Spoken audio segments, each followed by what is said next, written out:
जोहार, आप देख रहे हैं फास्ट ट्रैक न्यूज झारखंड, जो आपको रखे अपडेट। राजधानी रांची में कानून व्यवस्था पर गंभीर सवाल खड़े हो गए हैं। सोमवार को डोरंडा और सदर थाना क्षेत्र में हुई हिंसक झड़पों ने पुलिस प्रशासन को चुनौती दी है। डोरंडा इलाके में जहां दो गुटों के बीच घातक हथियारों से बवाल हुआ, वहीं बूटी मोड़ पर एक युवक को जान से मारने की नीयत से पीटा गया।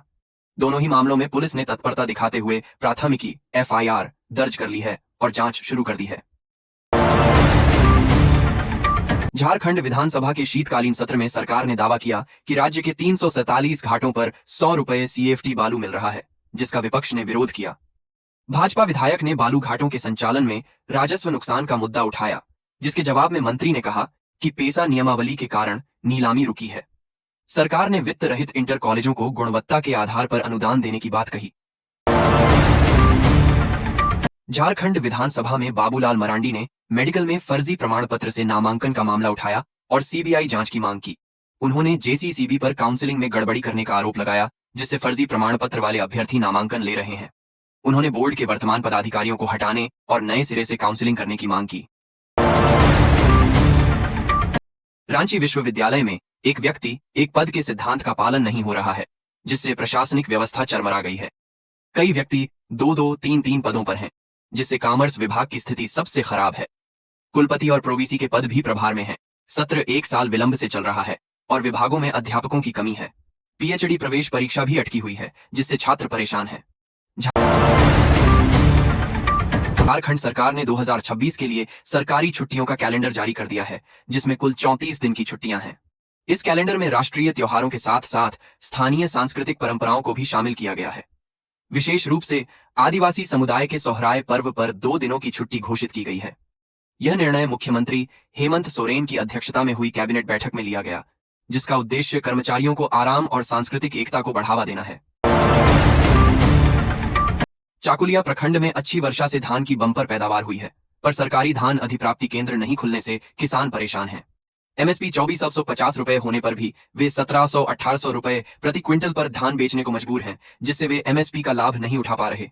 किसान कर्ज चुकाने और घरेलू खर्चों के लिए कम कीमत पर धान बेच रहे हैं और खरीद केंद्र 15 दिसंबर से खुलने की उम्मीद है। कोडरमा के तिलैया थाना क्षेत्र में एक पिता ने क्रूरता की हद पार करते हुए अपने बेटे को जंजीर से बांधकर पीटा।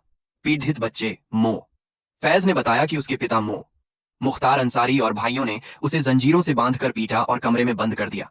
वह भागकर मुखिया प्रतिनिधि गुलाम मुस्तफा के पास पहुंचा, जिन्होंने उसे पुलिस को सौंपा।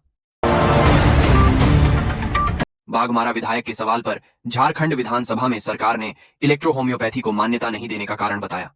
सरकार ने इस मुद्दे पर अपनी स्थिति स्पष्ट की और विधायक के प्रश्न का उत्तर दिया।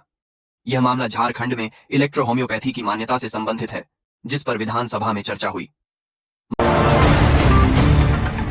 मंत्री सुदिव्य कुमार ने कहा कि रामगढ़ कॉलेज को विश्वविद्यालय में अपग्रेड करने के लिए केंद्र को प्रस्ताव भेजा जाएगा, क्योंकि यह 11 में से 7 शर्तें पूरी करता है।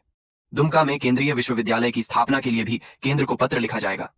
बरकट्ठा डिग्री कॉलेज में शिक्षकों की कमी का मामला उठा, जिस पर मंत्री ने कहा कि शिक्षकों की नियुक्ति प्रक्रिया चल रही है और छात्रों को निकटवर्ती कॉलेजों में शिफ्ट किया जा सकता है। झारखंड हाईकोर्ट ने DIG ग्राउंड के पास कैलाश कोठी तोड़ने के आदेश पर रोक लगा दी है। अदालत ने रांची उपायुक्त को प्रार्थी के दस्तावेजों का सत्यापन करने का निर्देश दिया है और पूछा है कि क्या जमीन का अधिग्रहण किया गया है और मुआवजा दिया गया है।